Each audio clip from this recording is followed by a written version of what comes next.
En aquel tiempo Jesús llamó a sus 12 discípulos y les dio autoridad para expulsar espíritus inmundos y curar toda enfermedad y dolencia. Estos son los nombres de los 12 apóstoles. El primero, Simón, el llamado Pedro, y su hermano Andrés. Santiago, el Zebedeo, y su hermano Juan. Felipe y Bartolomé. Tomás y Mateo, el publicano. Santiago, el de Alfeo, y Tadeo. Simón, el fanático, y Judas Iscariote, el que le entregó. A estos 12 los envió Jesús con estas instrucciones: no vayáis a tierras de paganos, ni entréis en las ciudades de Samaria, sino id a las ovejas descarriadas de Israel. Id y proclamad que el reino de Dios está cerca. Palabra del Señor. Tantas enseñanzas en este Evangelio. La primera es que el Señor elige de entre el número de discípulos a 12. ¿Por qué a esos 12? Seguramente que el Señor, que además se pasó la noche en vela rezando antes de hacer la elección, el Señor consideró que era de lo mejor que tenía en ese momento. Pero desde luego no se trataban de personas perfectas, ni mucho menos.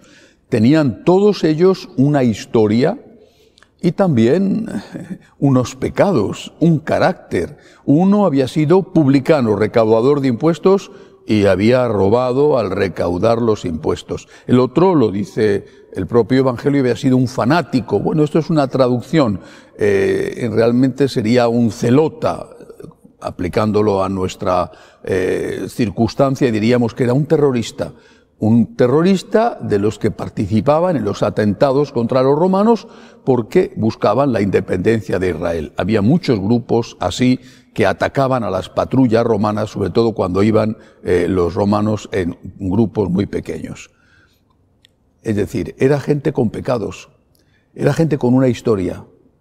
El Señor les llama, no les llama porque fueran perfectos, sino que les llama para que fueran perfectos.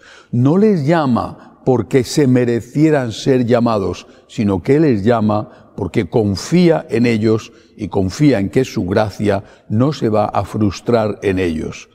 Pero había la libertad nunca se la quitó, y por eso uno de ellos, Judas, fue el traidor. Era una persona muy próxima a Jesús, muy querida por Jesús, de la máxima confianza de Jesús, hasta el punto de que le encomendó el dinero. Era el administrador de los bienes de aquel pequeño grupo. No pones el dinero en manos de alguien en quien no confías. Y sin embargo, ese fue precisamente el traidor. Es un misterio. ¿Por qué eligió a uno y no a otro? ¿Por qué eligió a Judas? ¿Por qué a personas con un temperamento tan fuerte como Santiago y Juan? ¿Por qué a un pecador como Simón el Zelota o a otro pecador de otro tipo como San Mateo el publicano? Es un misterio. El Señor nos llama a cada uno de nosotros por nuestro nombre y nos dice: sígueme, y sabe lo que somos. Por eso cuando el Señor llama, no tienes que pensar, yo no voy a valer. Si el Señor te llama, Él te dará la fuerza.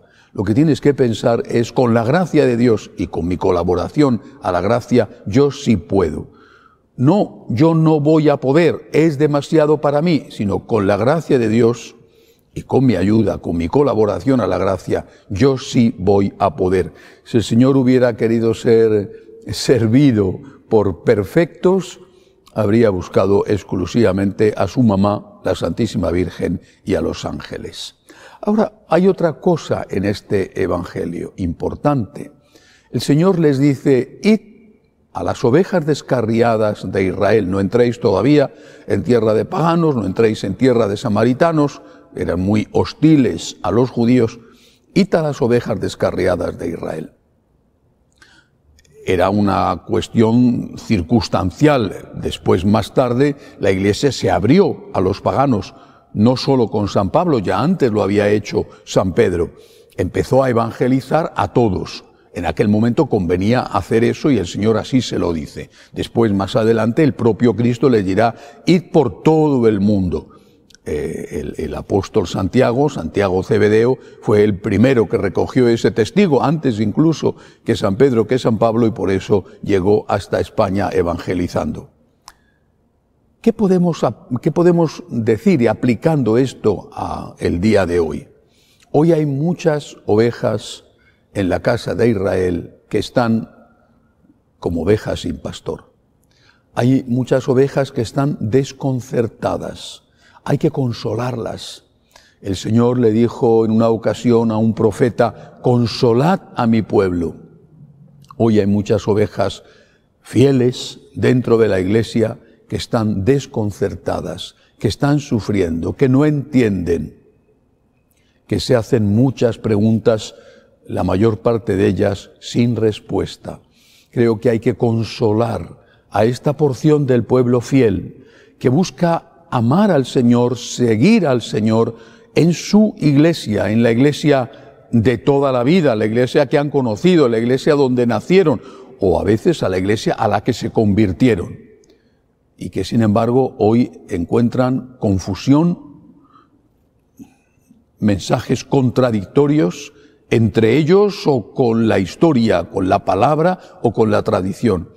Hay que consolar a este pueblo que está herido, que está sufriendo, que está desconcertado. Y hay que consolarle diciendo ante todo algo que es fundamental. La iglesia la lleva Dios. La iglesia es de Cristo.